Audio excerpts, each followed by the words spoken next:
Took my love, took it down. I climbed a mountain and I turned around, and I saw my reflection in the snow-covered hills till the landslide brought me down. Oh, mirror in the sky, what is love? Can the child within my heart rise above? Can I sail through the changing ocean tides? Can I handle the seasons of my life?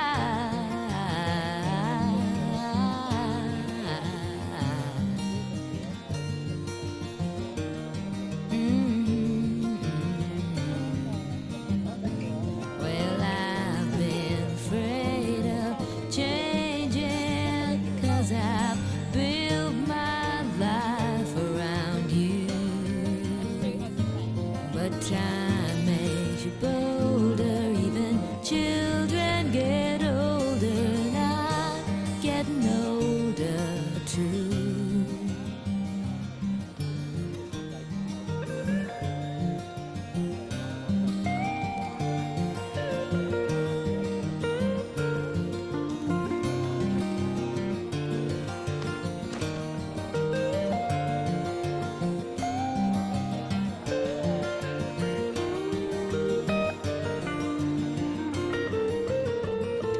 Well, I've been afraid of changing, 'cause I've built my life around you. But time makes you bolder, even children get older, and I'm getting older too. Oh, I'm getting older too. Take my love, take it down. Climb a mountain and turn around. And if you see my reflection in the snow-covered hills, where the landslide will bring it down. And if you see my reflection in the snow-covered hills, well, the landslide will bring it down. Oh, the landslide will bring it down.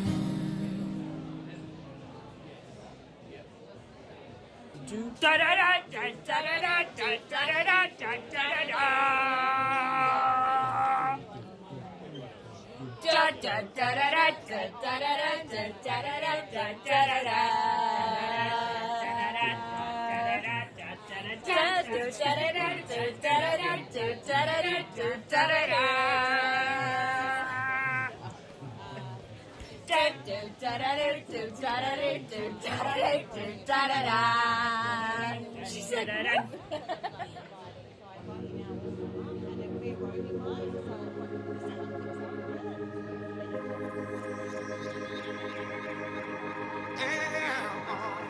no, I said it's true. I could feel the love, can you feel it too? I could feel it, I could feel it, you know I said it's true. I could feel the love, can you feel it too? I could feel it, I could feel it, yeah. You know I said it's true. I could feel the love, can you feel it too? I could feel it, I could feel it, you know I said it's true. I could feel the love, can you feel it too? I could feel it, I could feel it,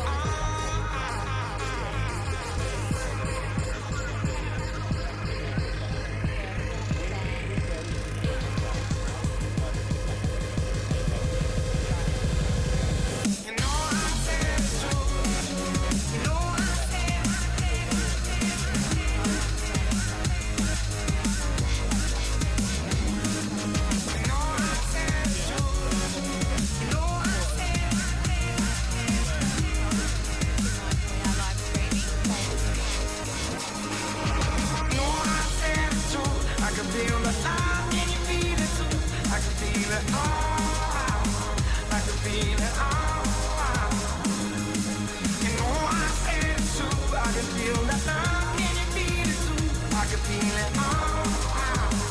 I can feel it.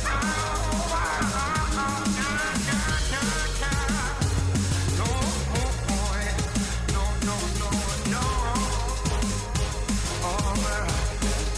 No,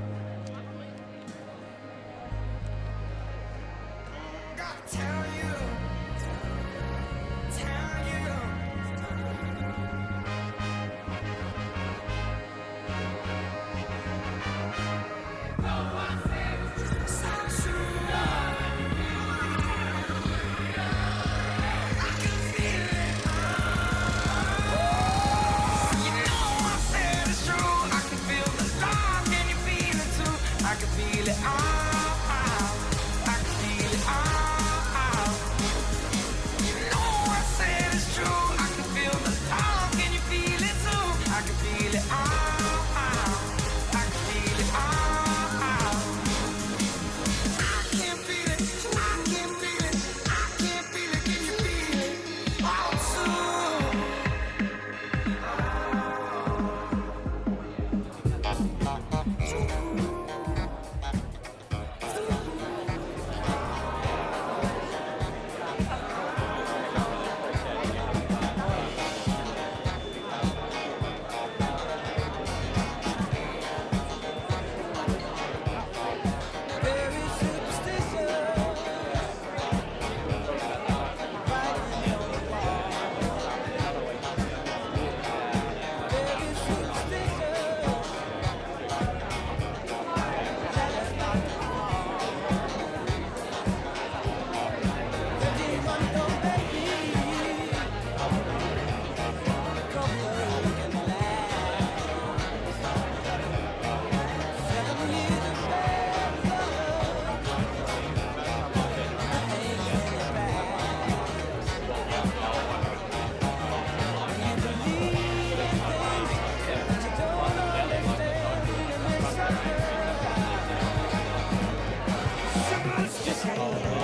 no, no.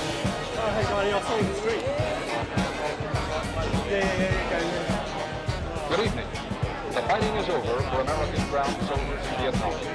The end came quietly today when the last combat unit, Delta Company, 3rd Battalion, 21st Infantry, was deactivated. But until the final hours, Delta Company was on the job, holding the underbrush near tonight.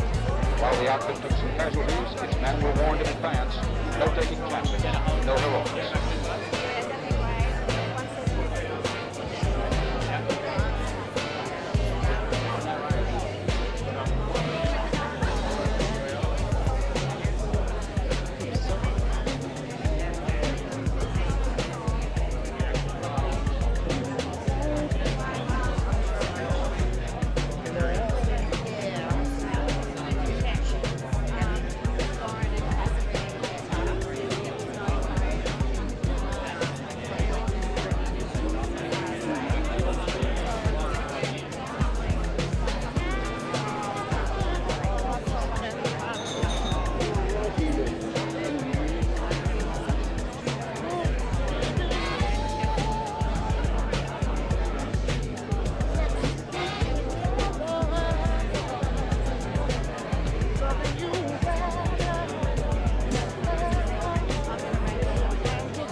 Good afternoon, everybody. Hello. If I could just grab your attention, please. We'll get started very shortly, so I just wanted to do some housekeeping and hopefully wrangle you guys into some kind of comfort. I know we've got not enough chairs, which is amazing because of you'll come here for Alycia, which is beautiful, but we do have live streaming going on as well. So if I can just ask everyone, we've got this side, which is fine. You can stand here or find a stool. We'll keep this area here around the cameras clear, and then try and find bums on seats as much as possible for down the back here. I'd like to keep this area clear for Chris and Sue and family if possible. I do apologise for the lack of chairs. If everyone can kind of move down a little bit to provide some more seating on these bench seats, that'd be great. Thank you.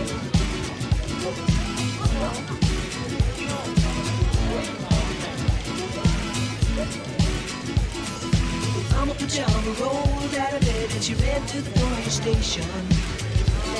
When the papa found out, he began to shout. We started the investigation. Can everyone please make sure their phones are on silent for me as well? That'd be great. I'll turn them off. Thanks. I walked in on my soul.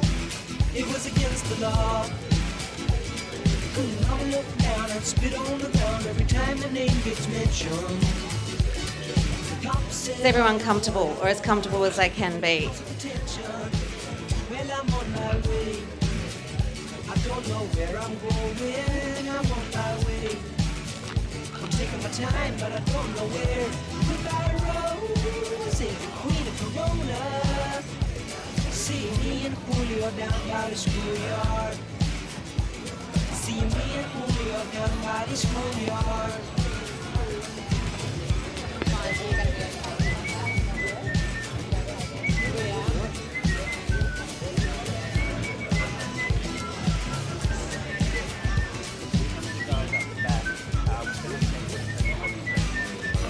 Okay, I'm going to just ask. Can everyone up the back hear me? Hello? No? Okay.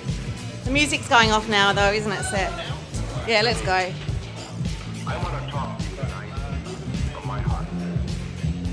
How about this? Is that better? Hello?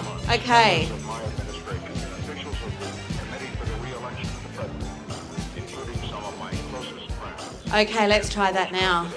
What about now? Okay, great. Just yell out if you can't hear me and I'll try and hear you.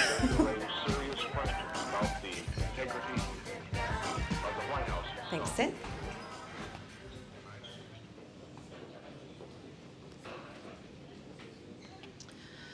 Welcome everyone to the celebration of the vibrant life of Alycia Louise O'Keefe.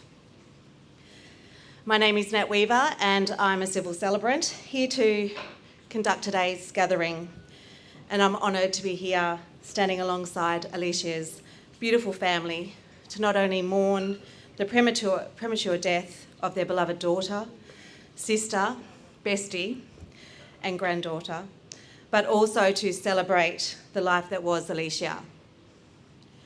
Chris, Sue, Lauren, Tom, Cass and Em would like me to extend their heartfelt love to you all for being here today. And in all this colour, thank you. This welcome goes out to each and every one of you, and whether it be by the wonders of modern technology, thank you, Seth, or in person. Some of you have travelled far and wide to be here, so thank you.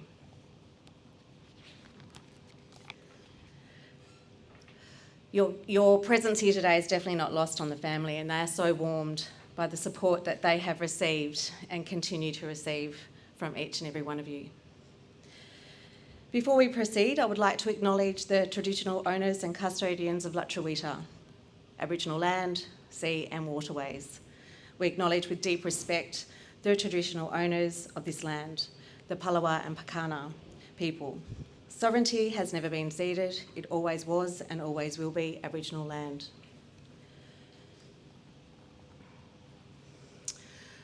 Alycia was brilliant, humble, funny, and loved by her family and community so much. She embraced life and loved a good chat. Alycia was a wonderful friend, a great sister, and a loving daughter and granddaughter.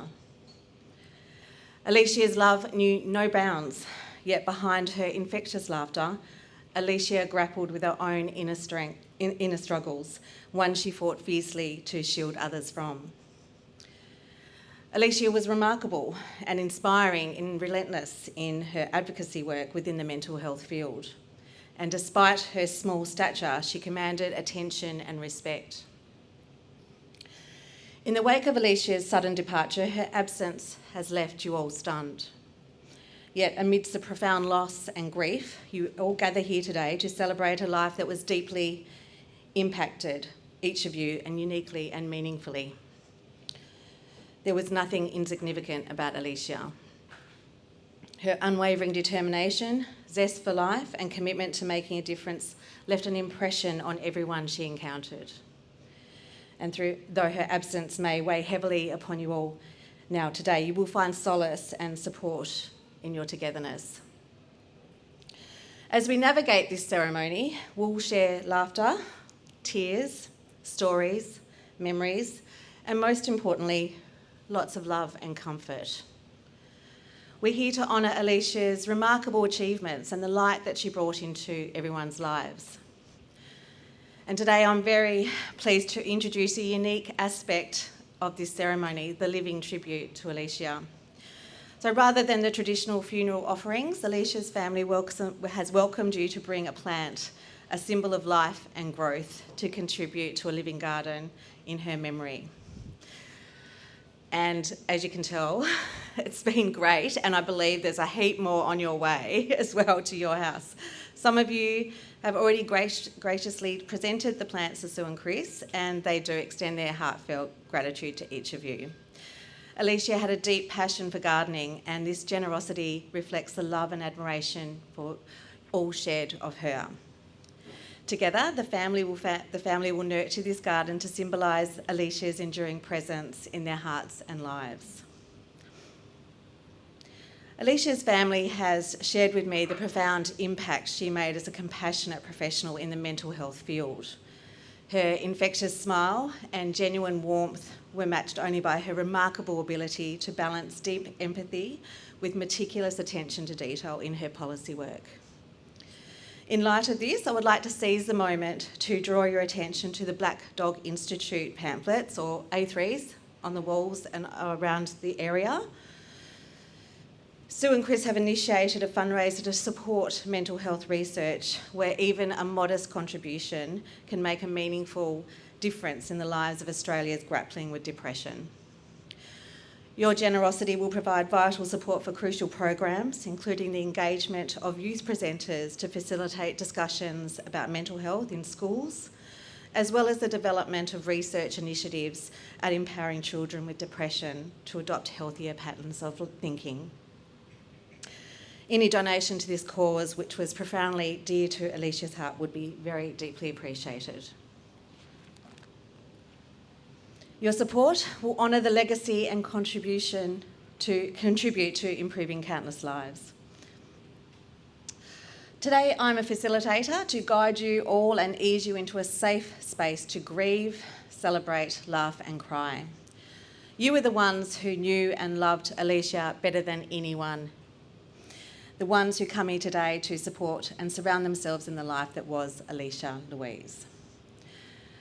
Today, let's hold onto those memories and let them guide us as we bid farewell to a beloved daughter, sister, friend and colleague. Let us embrace the grief journey with openness, respect and love. Thank you all for being here to honour Alycia's memory, and let's proceed with love and grace as we celebrate her remarkable life.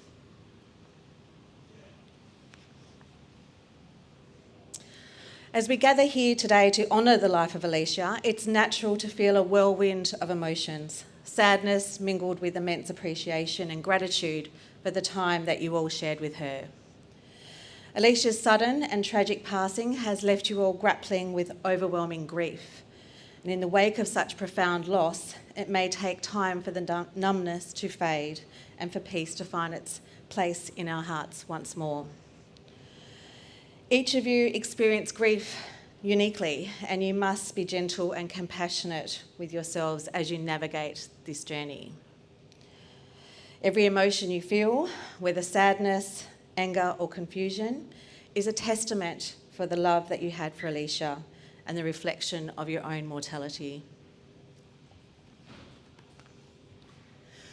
The love you all shared with Alycia will forever be a part of you and guide you through this time of transition. As you confront the waves of sadness that accompany loss, allow them to move through you gently and gracefully, knowing that peace resides within you always. Beyond the stories and memories you hold dear, beyond the pain and suffering of the present moment, may you find solace in the enduring support of your community, a community that Alycia loved so, so much. In this time of sorrow, may you draw strength from one another, leaning on the bonds of love and friendship that connect you all. May you honour Alycia's memory and find comfort in the knowledge that her spirit lives on in the hearts of all who knew her.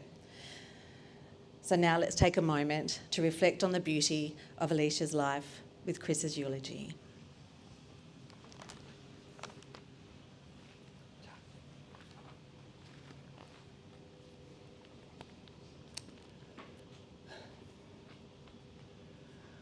Wow, so many people. Alycia would have been absolutely amazed. She really would. Alycia Louise O'Keefe was born on the 15th of September 1988 at Queen Alexandra Hospital. Her nana loves to recount that even before she turned 1, she was putting sentences together, and she never stopped. I'm sure that we bored our friends shitless when visiting them and regaling them with her exploits and crowing at every new advance. I distinctly remember her sitting in her car seat in the back seat of our car at around 18 months, and we'd ask her, "What are you?" And she'd say, "A whingy puss." And that is what we sometimes called her. We read to all of our girls from the time that they were born, and once she could read, Alycia devoured everything she could find. Later, when she was older, when the Harry Potter series of books commenced, there was a pecking order established in terms of who read the latest book first. Alycia was always first, as she was the quickest reader, would bury herself in it for a couple of days until she'd finished. It was at primary school that Alycia met Caitlin Rogers, and they became best friends and remained so until early high school. Caitlin often came with us on our annual Boxing Day camping trips to Lyme Bay on the Tasman Peninsula, which all our girls loved. Both Alycia and Lauren joined the Kinetic Dance Studio and danced for a number of years, and Alycia really loved her dancing, though entire Saturdays spent at the Hobart College Auditorium were not our ideal way of relaxation. Alycia also played netball at high school for a time. During 1999, when Alycia was in grade 5, we decided to take the girls overseas for a big trip, and Alycia, being trapped in often one-room apartments with their parents and siblings for nearly 4 months, often led to conflict as she was approaching the terrible teens. Despite these little issues, this trip really did a lot for her confidence. Alycia was an excellent student and always achieved brilliant results. She really didn't need to study very hard. Sadly, in her 3rd year of high school, she developed anorexia, an illness which gripped her for 2 years. With the help of some excellent health professionals and her wonderful psychologist, Jan Smith, a friendship which endured all of her life, she recovered, but remained with her to a certain extent throughout her life. And she was able to finally complete high school, then college, with a score of 98.7. In her 2nd year at college, she flew to France to visit her friend Chloe, who had been an exchange student in Hobart. They had a wonderful reunion, and Alycia even went to school for a few days in Paris. Her college score was enough to allow her to pursue her preferred path of an international relations degree, but she decided to take a gap year, and in 2006 moved out of home and into a share house in Sandy Bay. After living there for about a year, she moved into another share house on the Brooker Highway in North Hobart, and during this time she worked in a lawyer's office on the waterfront as a receptionist. She spent the next couple of years working there and partying with friends, during which time she met Seth, who was to become her partner. As the degree offered at UTAS didn't meet her requirements, she enrolled and was accepted at La Trobe University, and enrolled in a double degree in Law and International Relations. In February 2009, she moved to Melbourne to commence her uni studies. Initially living in a share house in Parkville, where Seth soon joined her, then another in St Kilda with Andrew and Seth.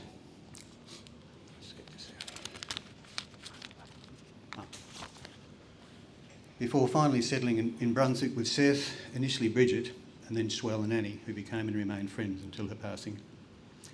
For the next 5 years, Alycia studied and partied and partied and studied, ably assisted and hugely supported by Seth, thank you Seth, and their Melbourne friends, and she finally graduated on the 13th of May 2014.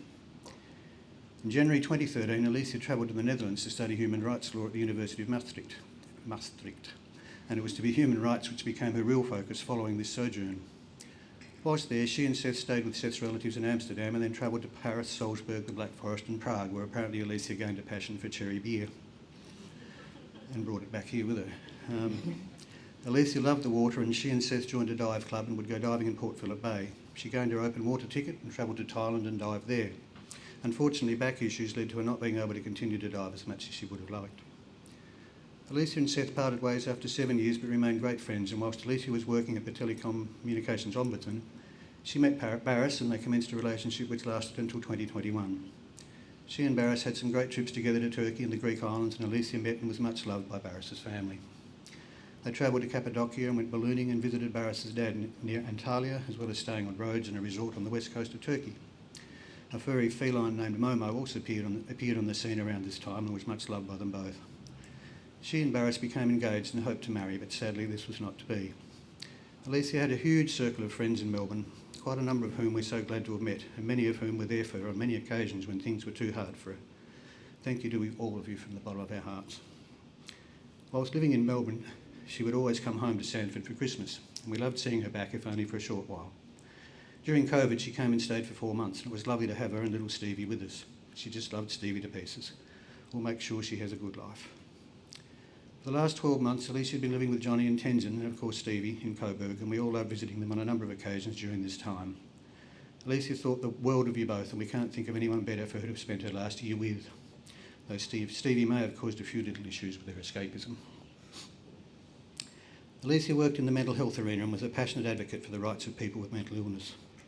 She commenced work in August 2020 with the Victoria Mental Illness Awareness Council, and whilst working there she wrote policy and provided input to the Victorian Royal Commission into mental health. Her former manager there has painted a picture of an amazing person who inspired all with whom she worked. She was quite simply brilliant, but humble, funny and very, very classy, until she was drunk. Like a lot of us, I think. She loved clothes.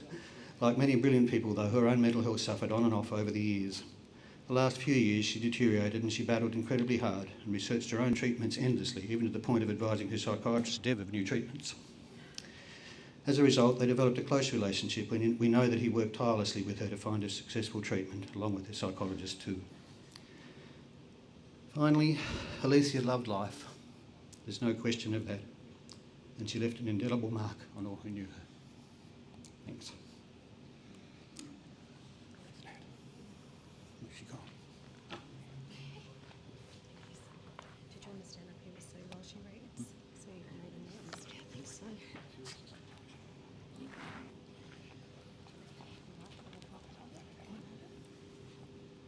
I can't read.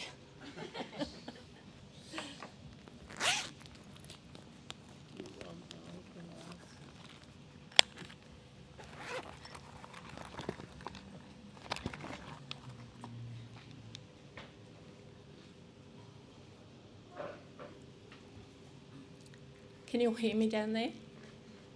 Keep it right up to your mouth. No? Right up to your mouth. Like that and hold it close. Now? Oh. That's a joke. Just let me know if you can't hear. My first really clear memory of Alycia is about 2 hours after she'd been born. It was late and everyone had left the hospital. She was in her crib sleeping so peacefully. I was filled with so much love, happiness and wonder to look at our precious little baby and to wonder what her future might look like. We initially lived at Ferntree, and I remember she loved to come on little bushwalks with me, breaking the peace by chattering incessantly all the way along the bush trails. Our Ferntree house was on a block that was way too steep, so after Lauren was born, we moved to Sandford in 1991 so the girls could play outside more safely. This was not to be. The girls were so busy playing Barbies, they practically never left the house. Having said that, we spent a lot of time camping, particularly enjoying every Christmas and New Year at Lime Bay. We all loved it. We were all filthy dirty within the first half hour and stayed that way for 6 to 7 days. I loved seeing Alycia dirty and not fussing about it. She was always such a spotless little thing, and I think that the perfectionist traits that caused her a lot of anxiety throughout her life were probably there right back at that young age. One standout memory was spending a lot of time in the car taking the girls to childcare or visiting. Alycia never stopped talking or asking questions. It was exhausting. So I decided to start telling stories to the girls as we drove, to just give me some mental peace. Alycia loved reading and hungrily devoured books, and in the last few years she became someone that I loved to turn to for recommendations for great books to read, and she had some really great recommendations. She was so excited to find out that we were having a baby, and she actively followed our baby's developments week by week through the pregnancy. She was very happy when we had baby Cassie, and she gave her her middle name. She was a wonderful sister, reading to her all the time, playing with Lauren all the time, and was such a loving protector of Cassie, but both the girls, right up until she left us. Alycia danced multiple times per week through her high school years and also learned guitar and bass for a couple of years. I was proud of our feisty girl. I remember sitting in the car waiting for her one night just a few years ago. As she walked out of Salamanca Square, a guy got a bit forward with her and she turned back to him, putting him right back in his place without any hesitation. Thankfully, he apologised with his hands up and backed off. I have lovely memories of her graduation day. It was such a happy day, first at uni and then ending up at her share house with everybody for celebrations. I want to thank her long-time partner at that time, Seth, for supporting her all through her studies. You are a man of infinite patience.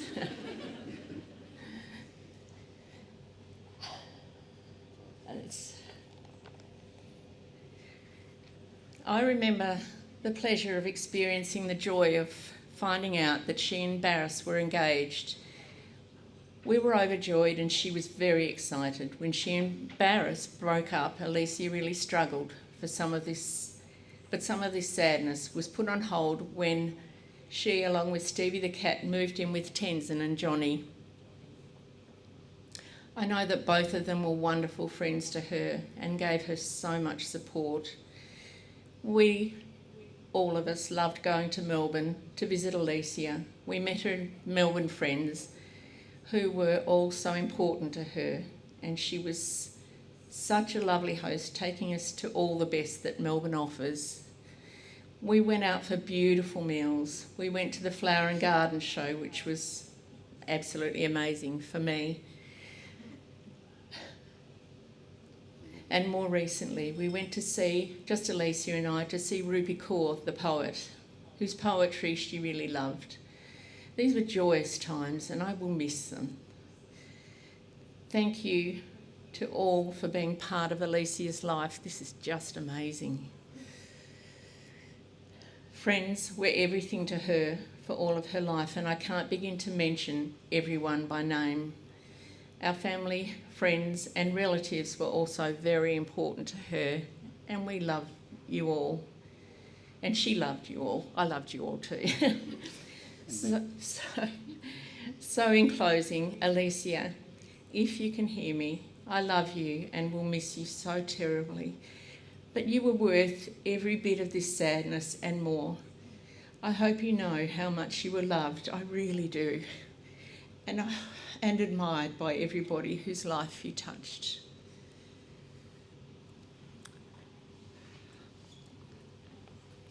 Thank you.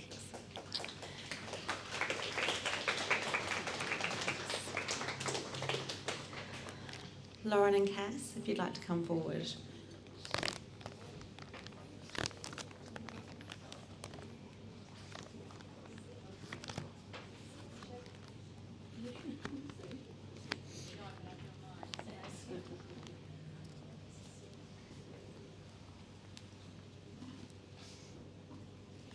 yours in here, Cass. Is that This one's mine. All right. Because I didn't. I just keep plugging it. And yours is in Cass. That's right. Yeah, my hands are all shaky. Whew. Why would I write a tribute for someone who is, at least in my mind, so beautifully, brilliantly alive? Why would I write words to honour the life of someone who, only 4 weeks ago, sat beside me in the sunlight and laughed with me at my unshaven legs, who told me she didn't like the idea of Botox and wanted to age naturally, who danced and sang in her seat beside me, who hugged me so hard when I left. She wanted to holiday with me in Italy. She wanted to make a little extra money selling some of her beautiful clothes. Incidentally, she sold me this jumpsuit and thought I got it at a bargain price. I didn't. She wanted to start dating again. She wanted to cultivate a beautiful garden in her backyard. She wanted to read the unread books on her shelves. She wanted to relearn how to surf. She wanted to live. And yet, in the past almost 2 weeks, I've been turning over the rocks of her life as much as I'm able, holding them in my hands and trying to feel the weight of them, trying to understand how heavy those pieces must have been for her to carry around all this time. Alycia and I had our struggles. There were times throughout our lives where we didn't speak for a month or so. She thought I was sometimes self-righteous, and I thought she was sometimes arrogant. She thought I was judgmental, and I thought she was dismissive. She hated that I tried to solve her problems, and I hated that she wouldn't let me. We both thought the other needed to learn how to shut up and listen. But despite all of that, we loved each other like nobody's business.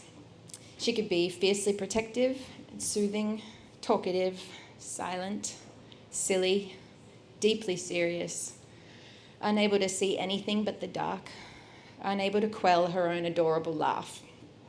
And she has given me beautiful, invaluable, happy memories, millions of them, for which I'm unspeakably grateful. There are simply too many to read aloud. When Alycia was admitted to hospital at 15 with anorexia, she wrote me a letter to comfort me because I was having a hard time in my first year of high school. She assured me things would get better for me. I still have that letter and another one in which she told me I was her best friend. She comforted me while she was struggling in hospital. I remember her excitement when she first moved to Melbourne, how she delightedly showed me around the city and introduced me to her new mainland life. Years later, I recall visiting her in the Melbourne clinic. It was a miserable place for Alycia, but still she made friends with all the nurses and had a favourite coffee shop and would take herself on walks by the Collingwood Children's Farm so she could pat the goats because it made her feel a little better. The first time Alycia talked to me about suffering, she was helping me get ready for my first disco at Lauderdale Primary. We sat on the floor in front of the bedroom mirror as she took to my hair with curling tongs and put makeup on my face. We talked about a friend of hers who was self-harming, and I asked why on earth anyone would ever do such a thing. And quietly she told me that for that girl it provided some relief from the pain she was in. I remember thinking then that Alycia knew a lot of things I didn't about the world. That Alycia knew a lot of things I didn't about pain. She was 13 years old. Around 2.5 years ago, when we almost lost her, I asked Alycia what her intended last words to me had been. I never found the courage to read the note she left back then. She told me she'd written that I was her hero. And I didn't know how to feel about it at the time. What last words could ever be enough from someone who has chosen to leave you? But I know how I feel about it now. I know now how I should have responded. I looked up the meaning of hero, and here is my cultivated definition. A hero is someone of outstanding courage,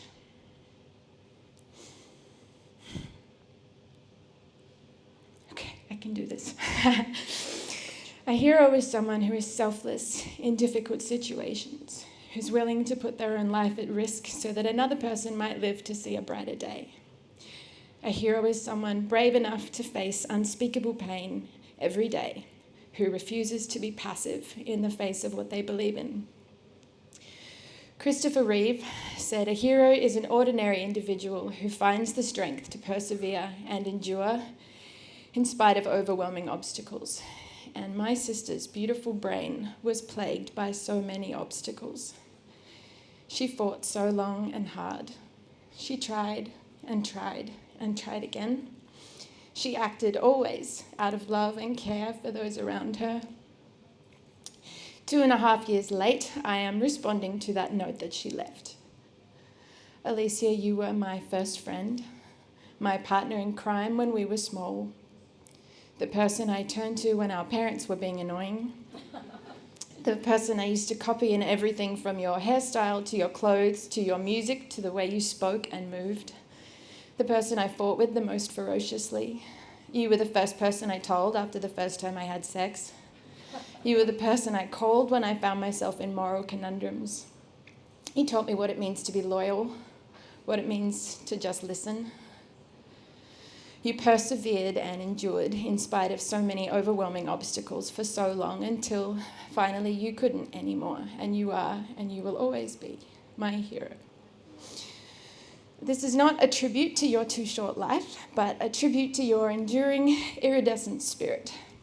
I'm going to carry you with me everywhere I go, in everything I do, every time I drink a too strong coffee, every time I listen to the National or drum and bass, every time I wear the clothes you gave me or the more expensive ones you sold me, at every gig I perform, at every milestone of my life, I'll carry you with me, as will every person in this room and tuning in from afar.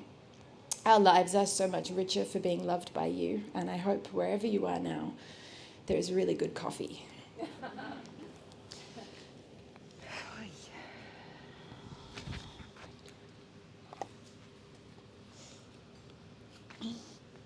Sorry, that warrants a drink. Yeah, fucking cheers.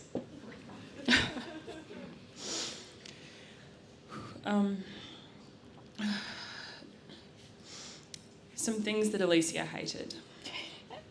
Christmas songs, goat's cheese, millipedes, Jetstar, spiders. I couldn't think of any more. She hated a lot of things. Some things that she loved. Hating Christmas songs. The ocean. Beer in the sun. Exciting toasted sandwiches. Almond croissants. Coffee strong enough to power a small city. I found myself thinking about these small things. Just things as simple as what she liked and didn't like. Facts which hopelessly and completely failed to convey who she was, but in remembering them make me smile. Things that made her say, "Fucking insert thing here." Often Jetstar. With that almost childlike expression and tone of voice that she would get when she was annoyed by something. There was a lot about her that was always like a little kid like that. It came out in her excitement too, in the way that she would bound into a room and start talking immediately because she couldn't contain her excitement, and it didn't leave room for other people's conversations. It came out in the way that she never seemed to know where her limbs ended or where they were at any given time. Something that she and I had in common, though I think her clumsiness was unparalleled. It came out in the way that she laughed and in the way that she danced. I have no idea how words are supposed to pay tribute to my sister, to the electric, loud, temperamental, infectiously joyful, dramatic, fierce, passionate, radiant ball of energy that Alycia was. I think that maybe I just want to say what she was and is to me and tell some stories I remember and hope that wherever she is, she hears it and that she knows that she was one of the most beautiful people I've ever had the privilege of knowing. Alycia was very much a traditional, devoted big sister figure, particularly when I was younger. She loved to make me laugh. On my 7th birthday, I remember being in the bathroom with her brushing my hair. She loved brushing my hair and I hated it. And I was excited that I could actually see the top of my head in the bathroom mirror. She was saying to me, "Soon you'll be able to say, 'when I was a girl.'" This memory amuses me a lot now because in the coming years she would wind up being the shortest of all three of us, something which I would never let her forget. Nearly every time she came home, I would greet her by picking her up and carrying her around the room while she squawked at me to put her down. Though I think she secretly loved it no matter how much she protested or told me to fuck off. She convinced me to eat my broccoli when I was small. She took me out of school for a day when I was 12 and took me to the Sandy Bay slide. And I remember thinking I was the absolute coolest because I was going to hang out with my cool older sister. I remember nights both when I was younger and in more recent years of movies and binging TV series, accompanied by cookies and cream ice cream and pizza or beer or pasta or homemade muffins. I went through a period of baking apple and cinnamon muffins when I went to visit her in Barris. A batch would usually do the three of us for 24 hours. She took me on a giant grocery shop when I moved to Melbourne in my chaotic post-breakup fueled nervous breakdown and introduced me to friends so I wouldn't feel lonely. She always answered the phone when I needed her, even if talking would have otherwise been too hard for her. She was always Lawrence and my #1 fans when it came to us playing music. She loved harder and more fiercely than most of the people I've ever known. And at the same time with her trademark softness and gentleness and endless compassion. Love which she reserved for no one and gave freely to everyone. I've been wondering the last nearly 2 weeks since Alycia passed where we go from here. I've been wondering how we can go about our lives and eventually find joy, contentment and peace again. But there's something else that I began to feel almost immediately after last Sunday. I owe it to her to fight with every cell in my body to live the life that she fought so hard, both in her personal and professional lives, for herself and others to live. I owe it to her to take my goddamn meds and not take my physical or mental health for granted. I owe it to her to not let myself be afraid of stupid shit. I owe it to her to love as hard as she did. In line with this, I want to read a poem which she showed me. I don't remember when she showed me this poem or why, but in the days after she passed, I knew that this was the message that I wanted to share. One which spoke to her and which I think reveals another part of the way that she saw the world, a part which was not fueled by illness and which will be harder to remember in times like this. Beautifully, magically, and hopefully. Who made the world? Who made the swan and the black bear? Who made the grasshopper? This grasshopper, I mean. The one who has flung herself out of the grass. The one who is eating sugar out of my hand. Who is moving her jaws back and forth instead of up and down. Who is gazing around with her enormous and complicated eyes. Now she lifts her pale forearms and thoroughly washes her face. Now she snaps her wings open and floats away. I don't know exactly what a prayer is. I do know how to pay attention, how to fall down into the grass, how to kneel down in the grass, how to be idle and blessed, how to stroll through fields, which is what I've been doing all day. Tell me, what else should I have done? Doesn't everything die at last and too soon? Tell me, what is it you plan to do with your one wild and precious life?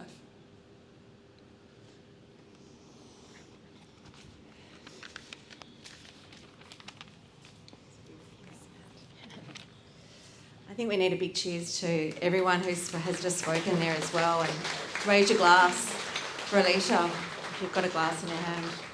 To Alycia.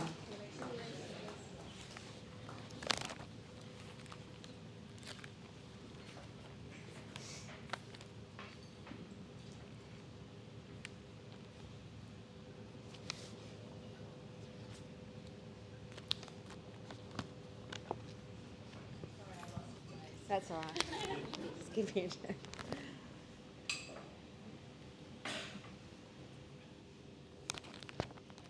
I'll find it in a minute.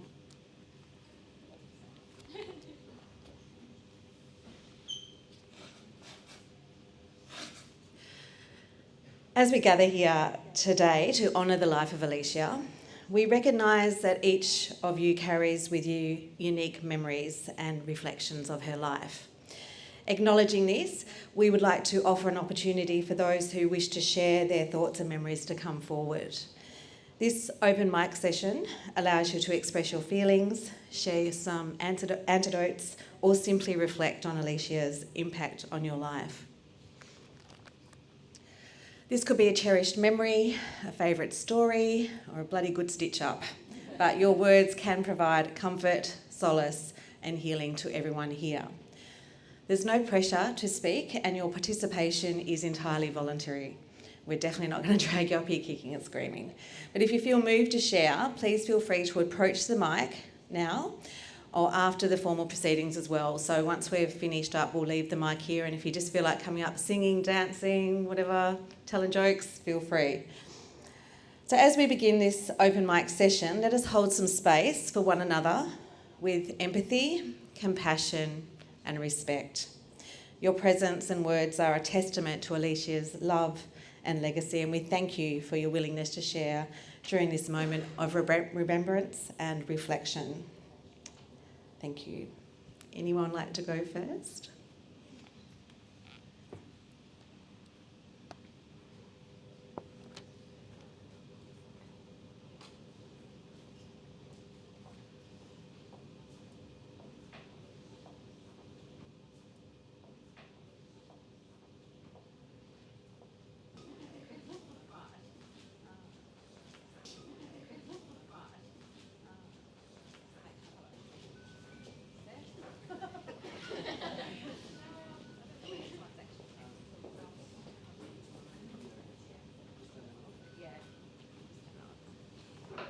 Stick with this one. Cool, thank you. Okay, thank you. Hi everyone, my name's John. I've been living with Alycia for the last year and a half. Wasn't sure if I'd say anything today, so just bear with me, haven't really thought this through too much, but about a month ago it was my birthday. It was a work day and I was working from home and had a few plans lined up to do things. During the day I was in a mood that could only really be described as extremely stroppy. I completely cracked the shits with everything. My housemates gave me a very wide berth, which was required. I was meant to go out for dinner that night to a three-hat restaurant. Instead, I cancelled those plans. I worked till 7 o'clock, ordered a kebab, scoffed it while I was working, and then very quickly went to my room. Alycia, realising I was in a strop, had given me a lot of room that day, but then realised I'd gone to my room without any acknowledgement of my birthday.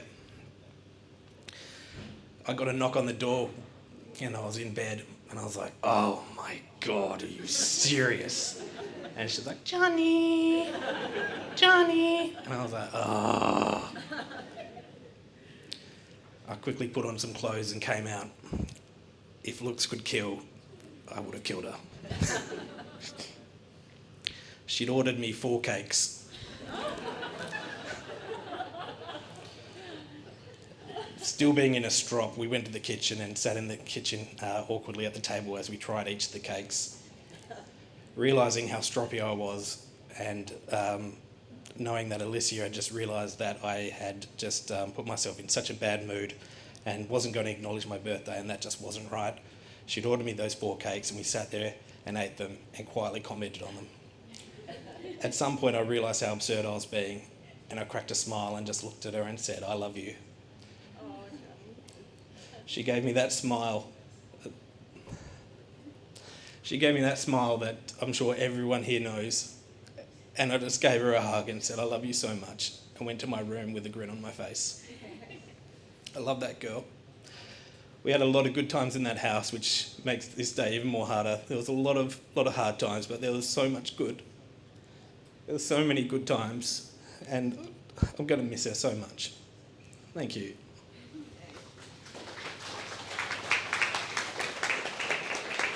Thanks so much. Acknowledging it's really tough to get up here and do that. So honestly, there is absolutely no pressure to do this, and there is plenty of time at the end to do it as well. So if there's anyone else that would like to come forward at the moment.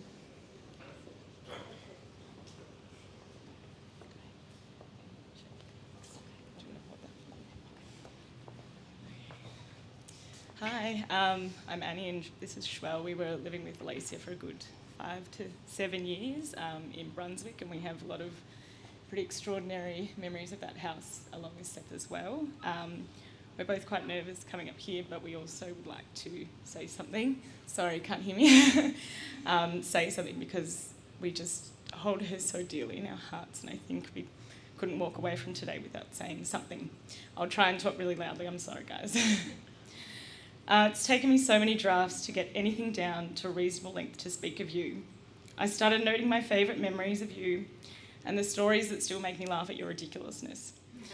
The draft is so long, I could create a novel of Alycia moments. Rather, I noted some snippets and moments of what captures my love for you. Again, this goes on for some time. The drunken pastor at 2 a.m. at Cafe Romantica, the goat sounds, the lounge room dirty dancing that never went well, the holes and marks at Barclay Street at the house still tell this story. The beautiful, uncontained laughter and pestering, owning a duck in a 3-storey unit in Brunswick, our dress-up parties at Barclay and pirate wench adventures, the anticipation of our Wednesdays together filled with sangria, wine, corn chips and incredibly accurate Play-Doh creations of tiny cows. Yours, never mine. The terrifying rides out to uni with you at the wheel, the experimentation with boys and cider, and the antics that followed. The preceding hungover days on the couch watching New Girl and Boston Legal episodes, our penguin language of nonsense sounds, beating you at 500 with your own tricks and making you really mad. Sorry, I'm shaking a lot. Your smell, your generosity and endless kindness, the frustration of never being able to do enough and never being able to fix things. Walking back into your room the other day and feeling the overwhelming appreciation of the devotion and care that you gave to everything around you. Your beautifully cared for clothes and the shopload of toys and cat towers for your Stevie. The way you rained compliments and adoration on your friends, helping them when you yourself needed the uplifting more than we did. You had beautiful, glorious days, my tremendous one, my awkward emu, my baby giraffe, our penguin in arms. Our 12 years together brought me so much goodness and light into my life. I'll forever think of boys and cider on rooftops during sunsets and sunrises and matching outfits accidentally, more often than is reasonable. We love you so much. You'll continue to be in my dreams, forever in my memories, as someone who loved fiercely, was unreasonably intelligent, saw more and felt more deeply than most. I don't know if I could hold that for you, sorry. That's okay.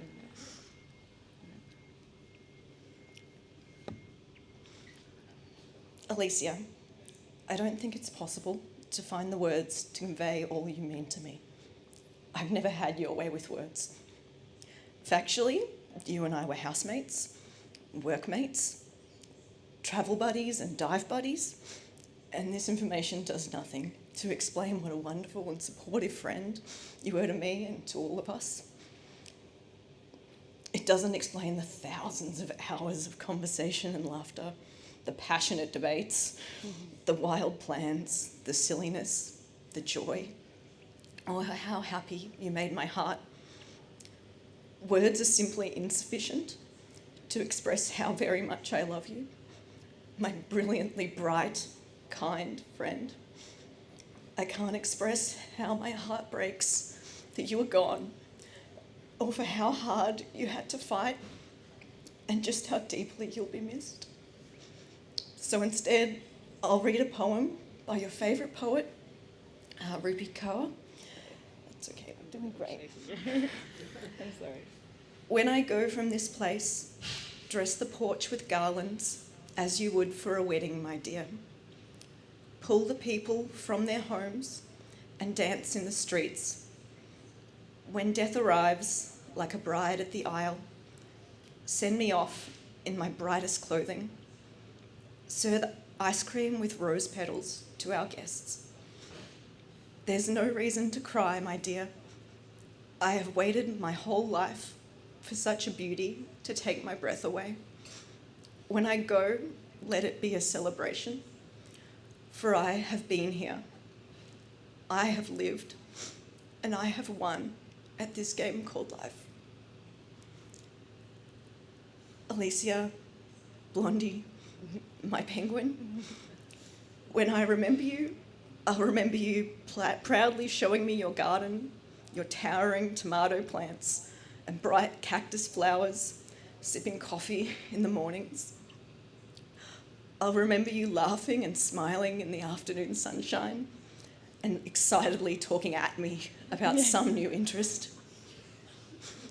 I'll remember you dancing in a late night lounge room, drinks spilling, limbs flailing, and singing along loudly to the songs you loved. I love you, my girl.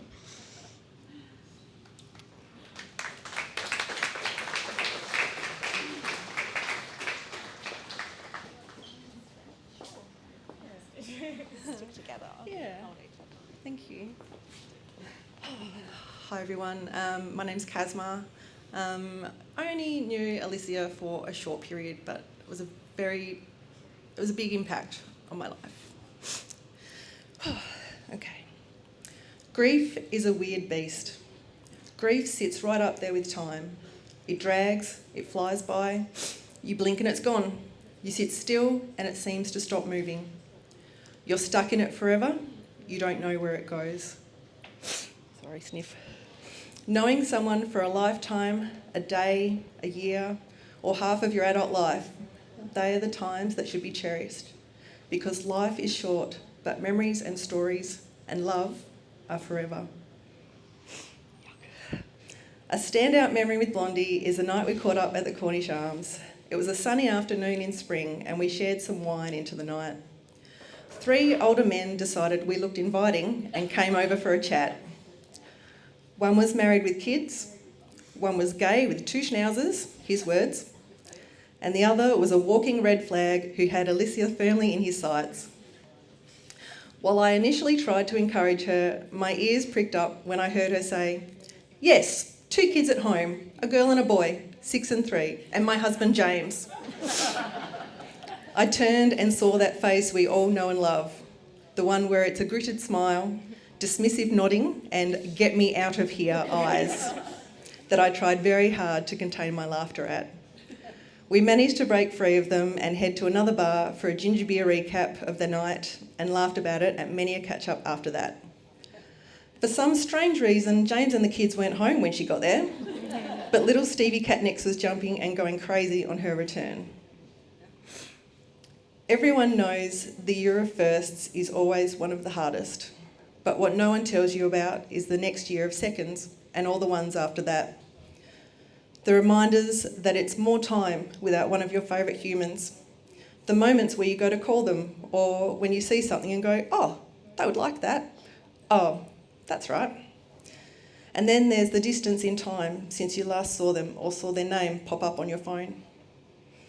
Keep checking in with each other's grief.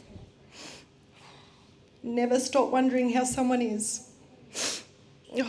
Always assume if you're missing someone, someone else might be too.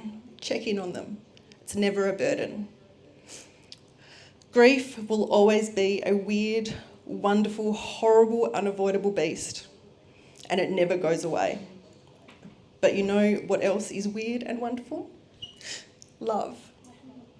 Your love for Alycia and her fierce love for you right back will never go away.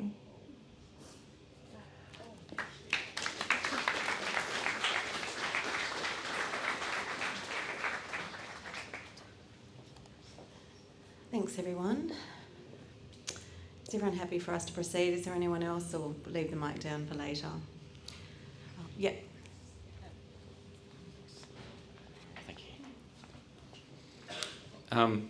My name's Jeremy. I've known Alycia and her whole family since my earliest memories of my life. So I'm just going to share one very quick and vivid memory from the many that there are.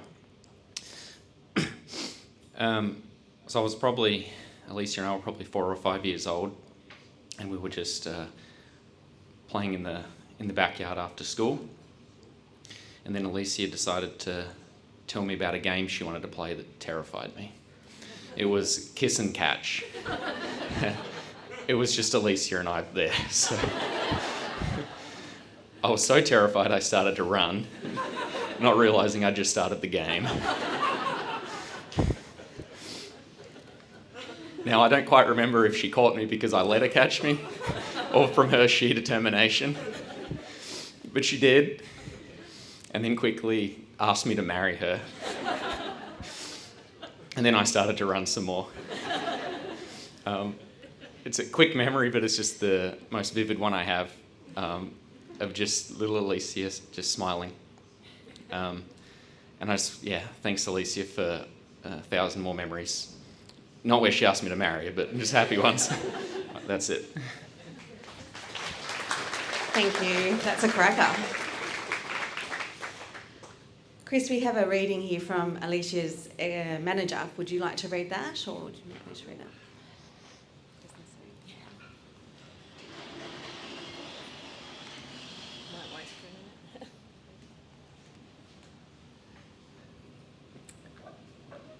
Okay, we were contacted by Gabriel, who was Alicia's previous manager when she worked at Vimiac, and he was kind enough to give us this tribute that he actually had to get his manager to read out to the staff because he wasn't able to do it himself. It's a beautiful tribute, I think, and I think it's worth everyone hearing because we only ever heard really one side of her work life, and it was always self-deprecating and yeah. Anyway, here we go. As a manager who worked closely with Alycia and learnt so much from her, I need to share this message. Like many of you, I'm very upset to hear about Alicia's passing. When Alycia left, she was flying high, the best she ever had been doing, professionally and personally. Out of all the people I'd worked with as a manager and in my time doing social work, it had been long since I'd seen someone do so much work on themselves, their professional ability, and to improve their confidence against some significant odds. By the end of her time at Vimiac, she was really holding her own, doing so well in many advisory groups. As an expert, both LE and legal, she was successfully balancing high-level compassion and meticulous detail in all the policy work she undertook. She was becoming more openly curious and had no reluctance questioning assumed knowledge, including the humility to question her own. Not in ways where she doubted herself, but in ways that were more of a journey. Because when it came to building solutions, Alycia was seeing that intellectual journey of the thinking through could create better results and open more doors than holding an opinion. Alycia always will be a true thinker. Before she was offered the role at IMHA, I already knew more was laid out for her. After all, I'd been getting nothing but incredible feedback via our networks about her work. I couldn't argue that it wasn't time for her to go up in the world and she was going to take that great smile with her. It was wonderful seeing her so happy at the Vimiac Unconference. She was an entirely different person to the one I'd met those years ago. I was so proud of her, I'm still incredibly proud of her. She did Vimiac proud and undertook work that will continue to benefit others for years to come. On a personal level, we had some similar shared mental health challenges, so the understanding of the impacts of her health were, for me, sometimes inescapable. That's probably one of the most useful things about the work we do. It can enable some pretty frank conversations about why things are hard to achieve. It can result in learning of new ways to overcome old barriers from a person who's been in relatable situations. We learn from each other. I'm so deeply grateful for that. It does too, however, make me mourn how often we as people living with mental health issues don't have the experience of life expectancy we all deserve. I'm very, very sorry for the grief for everyone that knew and loved her. This said, Alycia will definitely continue to live with us all, as will her work and all the humour and joy she brought to those in her orbit. The impact she's had can't be measured, so along with many others, I'd like to thank her. Thanks, mate, for all you've given us.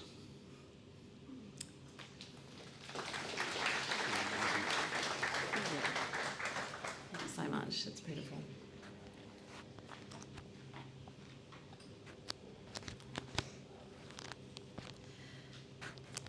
We're going to end shortly with a montage of loads of great photos and video of the family, and then again we'll have the open mic available for everyone to mingle and chat.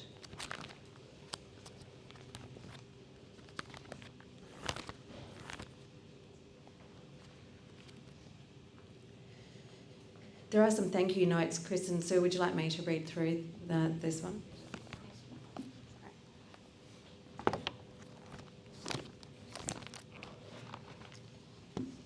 The family have so many people to thank, and it would be impossible to name everyone, and they definitely don't want to miss anyone, so it's not unintentional.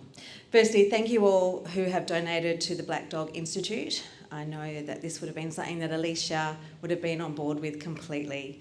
It is unbelievable to see the total rising so quickly. Thank you too to everyone who has contributed plants and money for a memorial garden. It's absolutely beautiful to see so many, and you're going to be so busy in the following weeks. Thank you all to the Melbourne folk contributing to make the live streaming possible. Thank you so much, Millie, for organising shambles for us for the family at such a short notice. Thank you especially to Seth for everything he's done, Ari, the music, the live streaming, the photo montage, and everything else that you have done and do. There is just a lot. Thank you to Alicia's girlfriends for helping sort out her clothes to wear. Also, thank you to the Melbourne crew for looking after little Stevie, and to Casma for sending photo updates of her antics. Thank you. Thank you for everyone who sent flowers to the family they've just been inundated, I believe, so no vases left to bring in here today. Their house is full of colour and Alycia would have loved it. Finally, thank you to everyone for attending today, especially those who have come from Melbourne, and to Alicia's little primary school playmate, Jeremy, who came all the way from America. You have all made this, a round of applause, that's massive. And for that cracker little story. You've all made this a real celebration and will continue to do so in the afternoon. But it was a short but brilliant life, and let the party begin. I'll continue with the following montage. Thank you.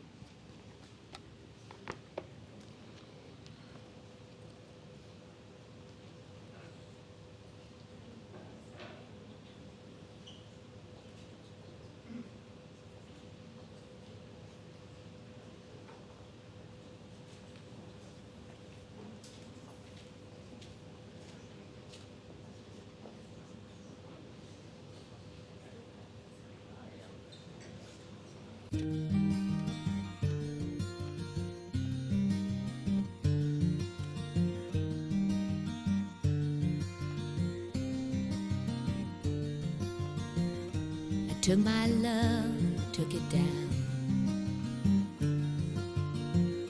I climbed a mountain and I turned around, and I saw my reflection in snow-covered hills, till the landslide brought me down. Oh, mirror in the sky, what is love? Can the child within my heart rise above? Can I sail through the changing ocean tides? Can I handle the seasons of my life?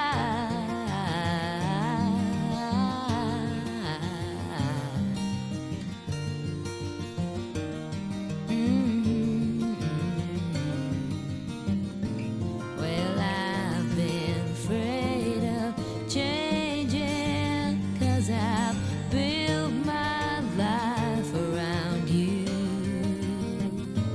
But time makes you bolder, even children get older, and I'm getting older too.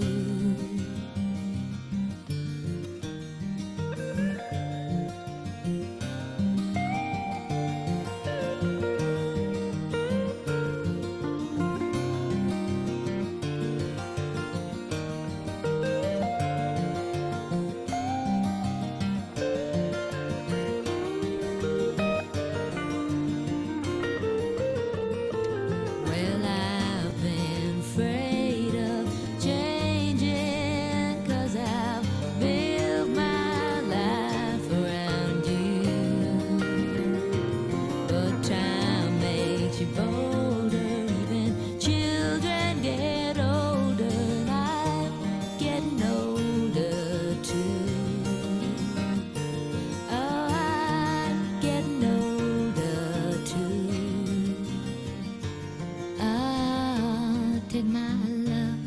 it down.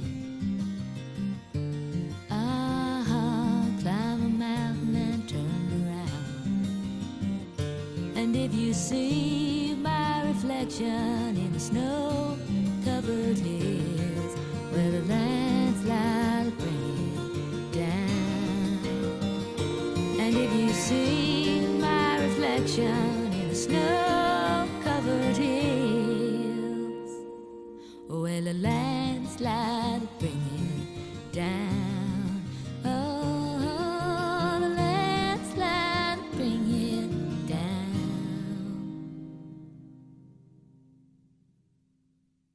Da da da da da da da da da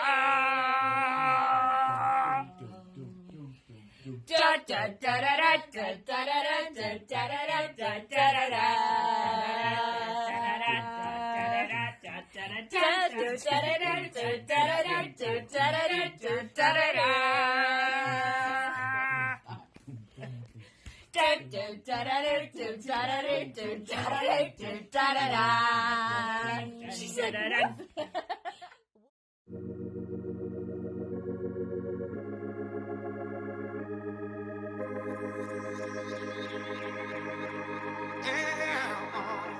No, I said it's true. I could feel the love. Can you feel it too? I could feel it. I could feel it. You know I said it's true. I could feel the love. Can you feel it too? I could feel it. I could feel it. Yeah. You know I said it's true. I could feel the love. Can you feel it too? I could feel it. I could feel it. You know I said it's true. I can feel the love. Can you feel it too? I can feel it. I can feel it.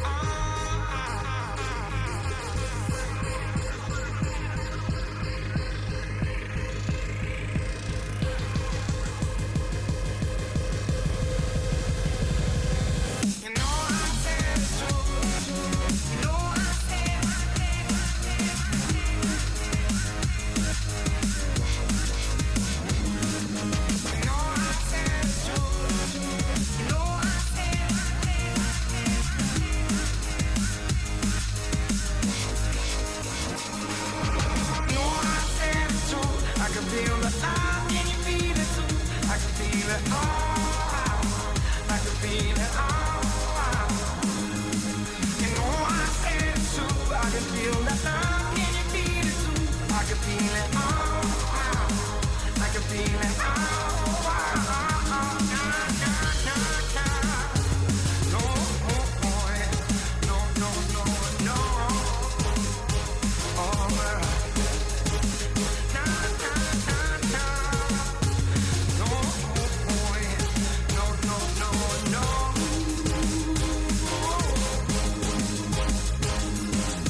I gotta tell you, gotta tell you,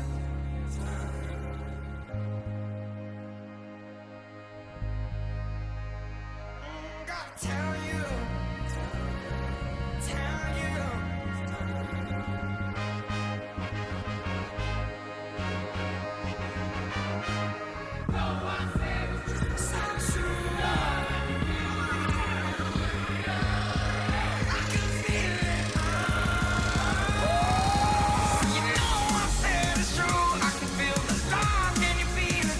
I can feel it all. I can feel it all. You know I said it's true. I can feel the love. Can you feel it too? I can feel it all. I can feel it all. I can feel it. I can feel it. I can feel it. Can you feel it? Oh, too.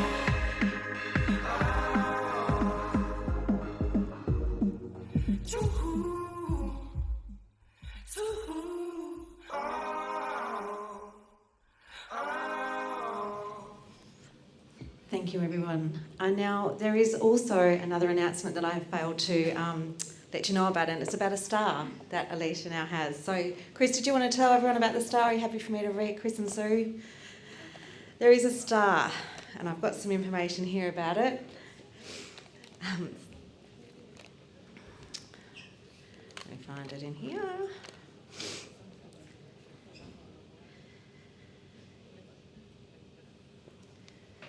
Yeah, there's a star in the sky that has been named Alycia Louise O'Keefe, and one of Lauren, one of Alicia's friends, has organised this, I believe, or Emily, sorry. And I think you'd all agree that Alycia would have loved to have known that a star was named in her memory. I think she would have found it beautiful, but I think the family also agreed that she would have rolled her eyes a bit too. So the family do have the coordinates, and you'll soon receive some more information around that, a map showing where the star is located, and that'll be all shared amongst everyone in Melbourne, and celebrating Alicia's life. She is a star. She's always been a star. Alycia loved life. There was no question about that, and she has left a huge mark on all who knew her, shining ever so brightly. Alycia, or Blondie, as many of you know her affectionately, you are gone but never forgotten. So please raise your glass and stand for Alycia. Thanks, everybody. To Alycia. Thanks, everyone. 1972 is now before us. It holds precious time in which to accomplish good for the nation.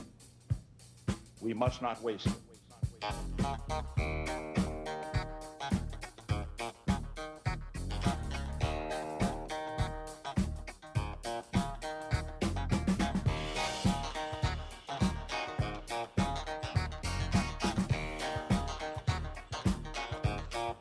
Very superstitious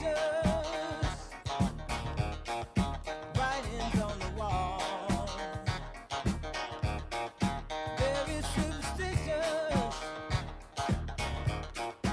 letters about to fall. 13-month-old baby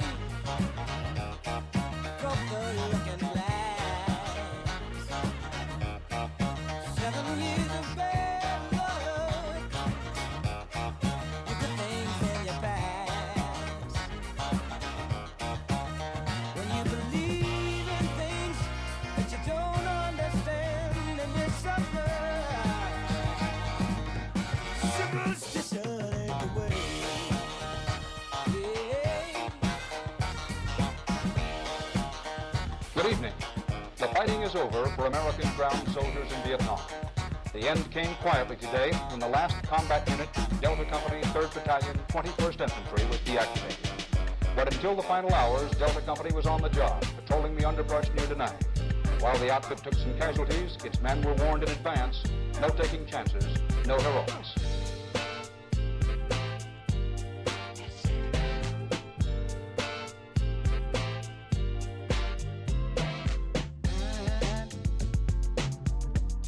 I'm so in love with you.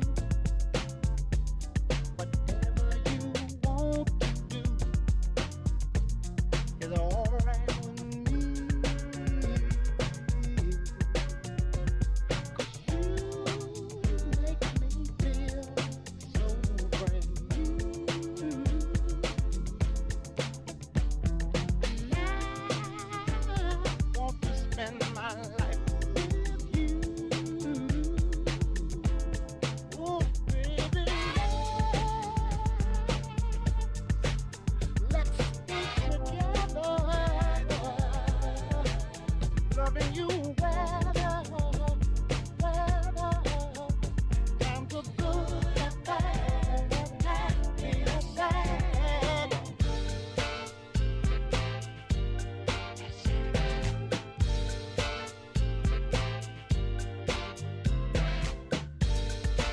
Normally, a sunrise is rather meaningless for an American soldier who's out hunting the Vietnam bush. It's usually just another day, another chance to get killed or wounded in an unpopular war. But on this particular morning, it's a different story. These men of the 3rd Platoon, 21st Infantry, the last U.S. ground combat troops in Vietnam, are short. They have spent their last night and morning in the field. It's a great feeling. Hello, Pa. Be home in TT time. Don't worry about it. I got the situation well in hand. With my supergirl standing here, we can conquer the world.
Despite a few bad decisions by judges, some disappointments and petty mistakes, the Munich Olympics were on the way to becoming the pleasantest Olympics because the West Germans worked to make them so.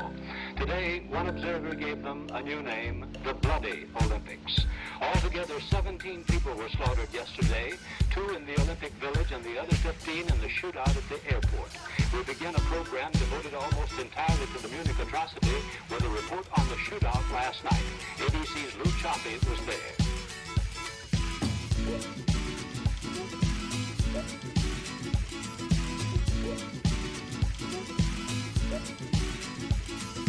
Mama Pajama rolled out of bed and she ran to the police station.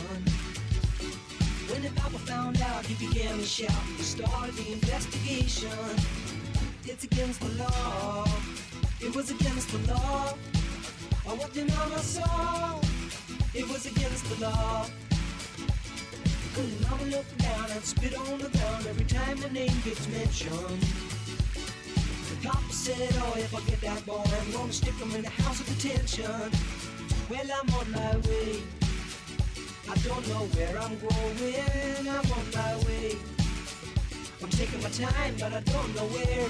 Goodbye to Rose, the queen of Corona. See me and Julio down by the schoolyard.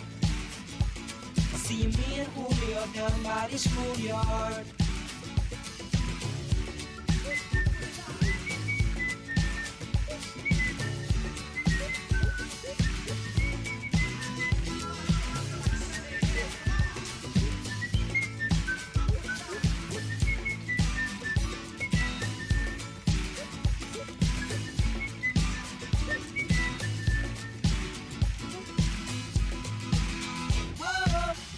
Good evening.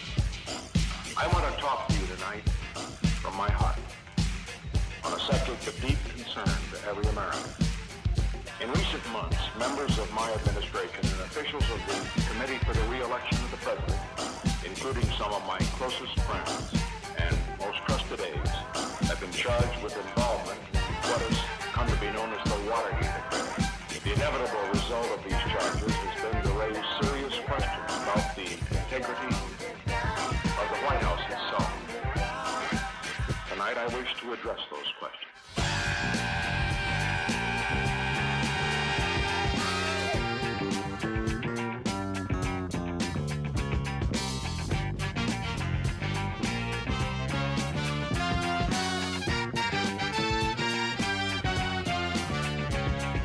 Jungle boogie.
And I want to say this to the television audience. I made my mistakes. In all of my years of public life, I have never profited from public service. I've earned every cent. And in all of my years of public life, I have never obstructed justice. And I think, too, that I can say that I welcome this kind of examination because people have got to know whether or not their president is a crook. Well, I'm not a crook. I've earned everything I've got.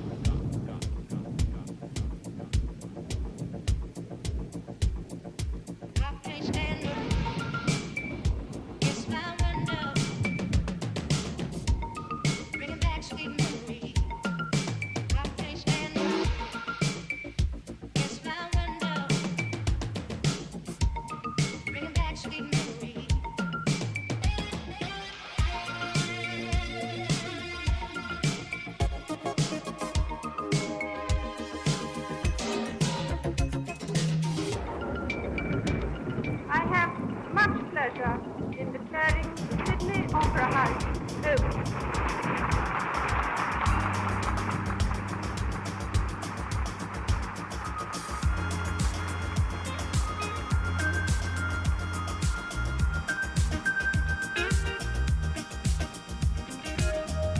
Sexy.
President Nixon reportedly will announce his resignation tonight.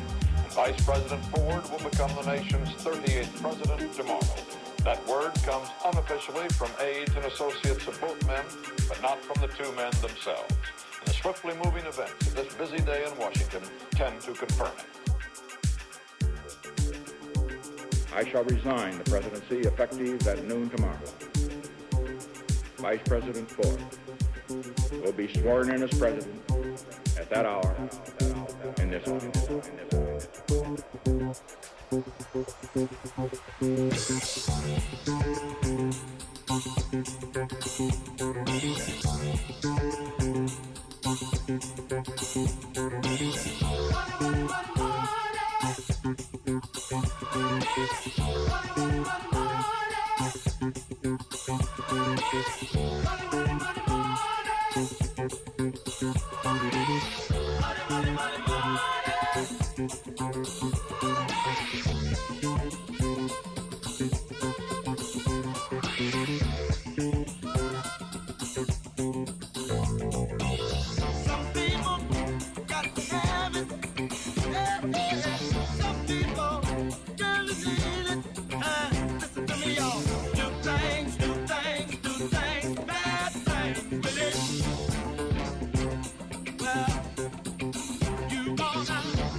The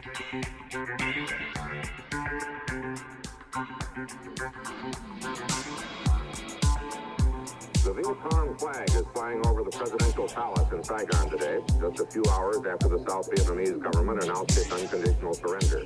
The Provisionary Revolutionary Government gave Saigon a new name, Ho Chi Minh City. The PRG says it will follow a policy of peace and non-alignment in its foreign policy. And it says a general amnesty will soon be decreed.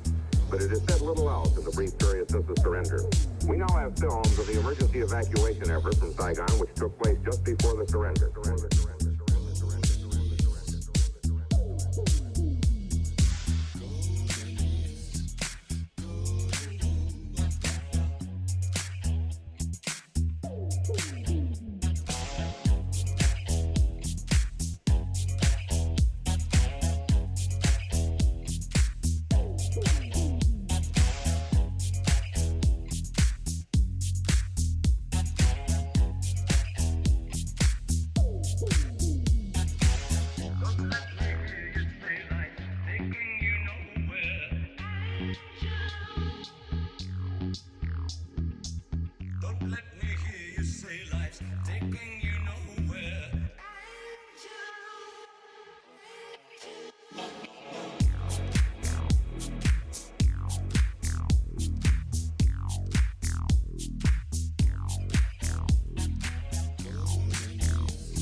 Anytime, any day, you can hear the people say that love is blind.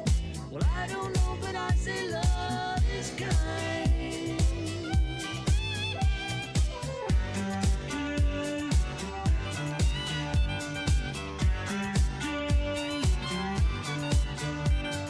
Soldier boy kisses girl, leaves behind a track.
Zedong, the most powerful influence on China since Confucius, has died at the age of 82. What finally brought the enfeebled old lion down was not announced. He's been very ill for years and has not, so far as is known, received any foreign visitors since June.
Elvis Presley died today.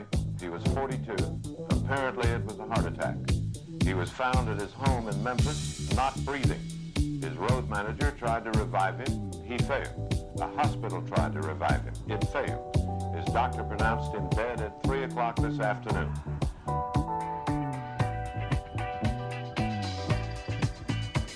3 nights ago, I was at a disco. Man, I wanted to bump. I was brand to go.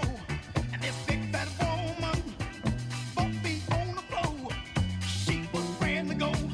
That chick was brand to go. Man, she did a dip. Almost broke my hip. She was getting down.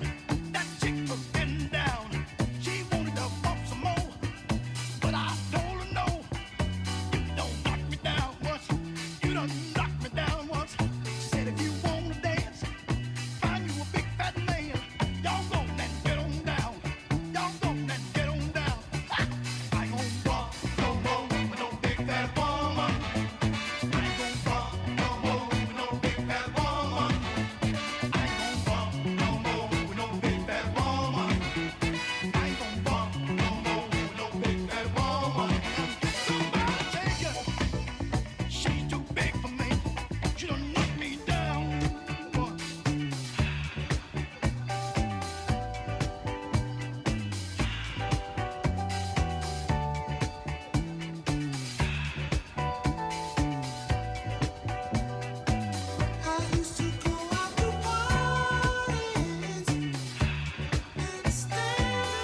members of the country rock group Leonard Skinner were among 6 people killed when a twin-engine plane crashed in a southeastern Mississippi swamp.